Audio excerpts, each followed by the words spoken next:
Boa tarde, minha galera vascaína. Aqui é Ricardo Rigas falando para os canais Gigas no Canal Vascaíno e Nerd Vascaíno da Cozinha. Gente, a gente fica sem notícias, né? Nessa época de data FIFA, a gente não tem informações assim relevantes para passar para vocês, tá? Eu vou passar algumas aqui, que é sobre especulações de contratação, né? De renovação de contrato. Mas o Vasco treino hoje pela manhã, está treinando hoje à tarde, visando o jogo contra o Internacional aí na quinta-feira, às 20 horas de Januário, válida pela 34ª rodada da 33ª rodada da Série A, né? E o João Vitor volta de suspensão, então eu acho que deve ser o mesmo time que jogou contra o Fortaleza, só substituindo o zagueiro Maicon pelo João Vitor, né? Porque já conversamos a respeito da disposição tática do Vasco, né? Eu sou contra usar o 4-3-3 nessas circunstâncias, não temos atacantes, né? Ficamos sem o Adson, sem o Jean Davi, sem o DVD, né? E os atacantes que estão aí de lado, o Jean Davi não está correspondendo. Nós temos o Alegria, que é jovem, está ganhando aos poucos minutagem, né? Antes, peço para vocês aí curtirem o vídeo e se inscreverem nos canais, tá ok? Comentarem e compartilharem o conteúdo do canal. Mas, voltando ao assunto, né, o Vasco está aí especulando a contratação do atacante Aleph Manga, né, que tinha vínculo com o Coritiba, ele foi envolvido naquela situação aí das bets, né, como tá o Lucas Paquetá, Bruno Henrique, mas estão jogando, né? Então, o Aleph Manga tem apresentado bons números pelo Coritiba esse ano, é um bom atacante de lado, né, que é uma das prioridades para o Vasco para o ano que vem, assim como um zagueiro, que deveria ser nessa temporada, né? Já visto o que aconteceu aí durante a temporada com os zagueiros do Vasco, e um volante, que eu acho que não precisa mais de volante. O Vasco já tá cheio de volante no time. A gente tem o Hugo Moura, tem o Matheus Carvalho, tem os meninos da base, tem o Paulinho voltando, entendeu? Tem o Jair. Então, para que mais volante? Eu acho que precisa de zagueiros, atacantes de lado e um reserva para overhead. Ou um jogador para ser titular e colocar o overhead no banco. Eu sou mais pela segunda hipótese. Tá ok? Então, a montagem de elenco do Vasco para 2025 é importantíssima, né? Se ele está de acordo com as declarações da comissão técnica, do corpo diretor do Vasco, que falam em vaga para Libertadores, creio eu que você tem que contratar jogadores de mais calibre, né? Sem desmerecer o Aleph Manga. Só que você está contratando jogadores uma prateleira acima. Se você está visando entrar numa pré-Libertadores, para entrar numa Libertadores, jogar uma Libertadores, volto a frisar que eu sou completamente contra, com esse elenco, jogar uma Libertadores. Prefiro jogar uma Sul-Americana, que está mais dentro da realidade desse elenco, tá? E das pretensões do Vasco e da capacidade financeira do clube. Então, é melhor você jogar bem estruturado uma Sul-Americana com uma concorrência de menor qualidade do que jogar uma Libertadores da América. Tá? Os times que estão aí à frente do Vasco, que estão postulando uma vaga, todos eles ganharam do Vasco. Todos eles ganharam do Vasco.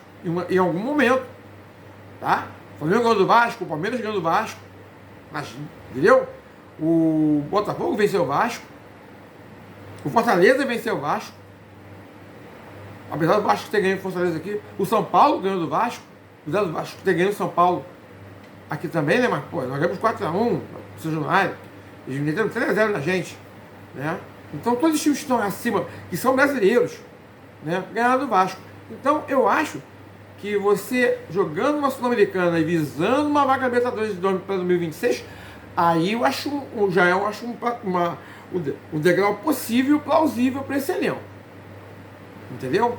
Ah, porque você está diminuindo o Vasco. Não é diminuindo o Vasco, gente. O Vasco já vem sendo diminuído há décadas aí. Já diminuiu o Vasco. Eu não estou diminuindo o Vasco. Eu estou colocando o Vasco no patamar atual deles, que foi trazido graças a essas diretorias que vieram antes, né? E agora com a compra, a venda do clube para essa empresa safada que estava aí. As empresas de estelionatários. Entendeu? De devedores, de fraudadores, de bandidos, é uma quadrilha. A Vasco vendido para uma quadrilha. Entendeu? Então, nós estamos colocando o Vasco no patamar econômico atual dele. Então, joga a Sul-Americana, que talvez seja um caminho mais viável para jogar uma Libertadores. Ou via brasileiro, tentando jogar no G4, que eu acho que também tem que qualificar mais o elenco. Mais ainda que até para uma Libertadores mesmo. Tá? Porque o nível aqui de dentro é muito maior do que o nível da Libertadores, das últimas Libertadores. Entendeu? Já visto que o Botafogo fez aí com o Peñarol e que o Atlético fez com o River Plate. Entendeu? Então, esse patamar atual do Vasco é para jogar uma Sul-Americana. Vamos ser sinceros, não é para jogar uma Libertadores da América. É triste eu falar isso. Eu já vi times do Vasco muito acima desses que estão sendo apresentados nos últimos anos. E esses times, sim, tinham cancha para jogar uma Libertadores. O último time que nós tivemos para jogar uma Libertadores foi de 2011, que foi campeão da Copa do Brasil, vice do brasileiro. E quase chegamos numa final de Libertadores. Entendeu? Naquele Corinthians e Vasco nas quartas de final, tá? Que se lembra até hoje do gol que o Diego Souza perdeu na frente do Cássio, que seria um gol da classificação, que no final o Santos foi campeão daquela Libertadores, jogando contra o Peñarol. O Vasco teria plenas condições de vencer aquela Libertadores. Tinha até um time melhor que o do Santos. Que o Santos tinha o Neymar e o Ganso. O Vasco tinha Diego Souza, o Vasco tinha Alexandro, em grande fase. Nós tínhamos o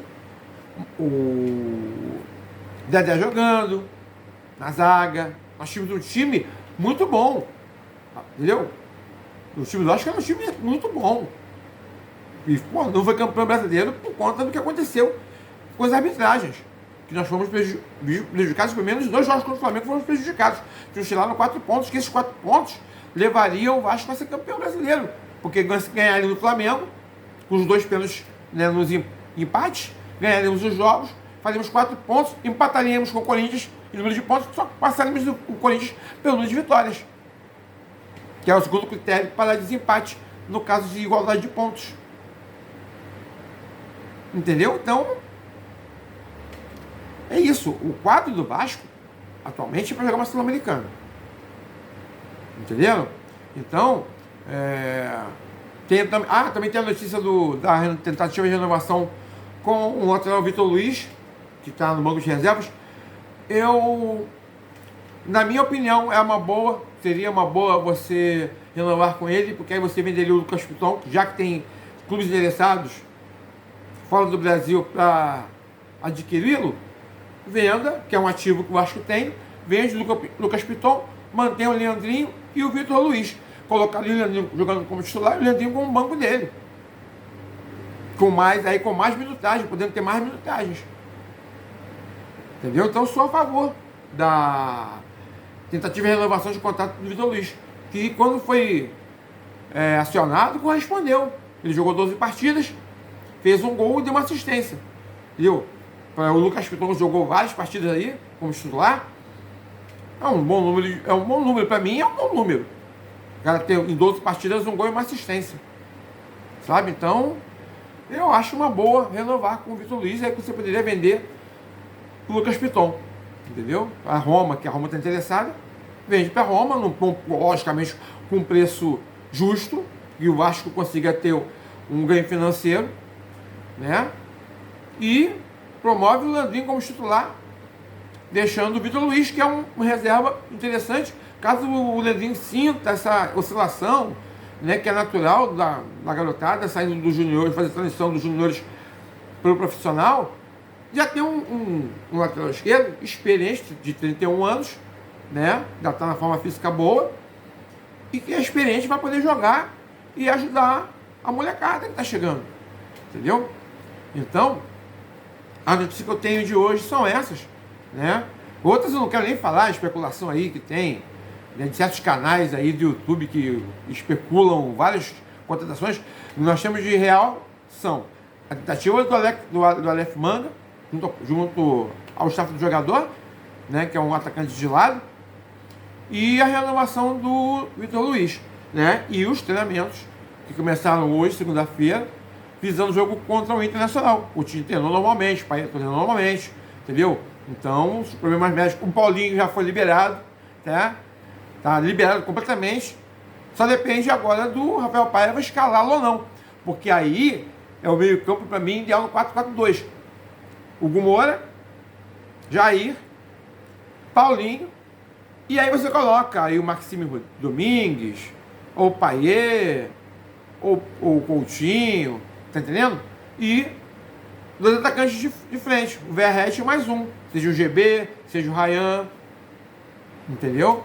Aí você coloca, por isso que eu falo, você tem que na montagem do elenco, você tem que ter jogadores para você montar um esquema plausível, mas você ter uma diversidade, uma diversificação desse esquema. Então você precisa ter jogadores de frente para substituir o Verratti, um centroavante, entendeu? Para substituir o Verratti, ou para jogar junto com o Verratti, ter um terceiro, para ficar no banco. Você tem que ter alternativas de elenco, entendeu? Tem que ir no mercado. É o grupo, é a parte de scout do Vasco que precisa funcionar, entendeu? Poxa, o Fortaleza tem um ótimo grupo de staff, o Palmeiras tem, o Botafogo, gente.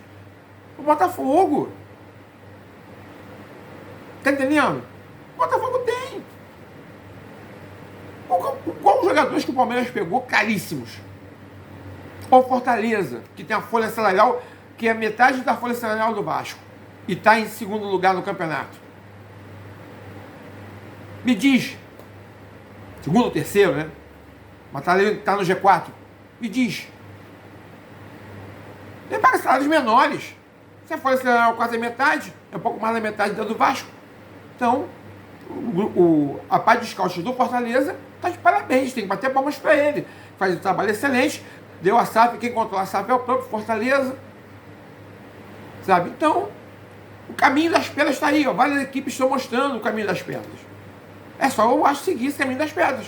Você não precisa gastar tanto e você vai contratar jogadores que vão suprir as necessidades que o clube tem e vão dar frutos, vão dar vantagem, vão dar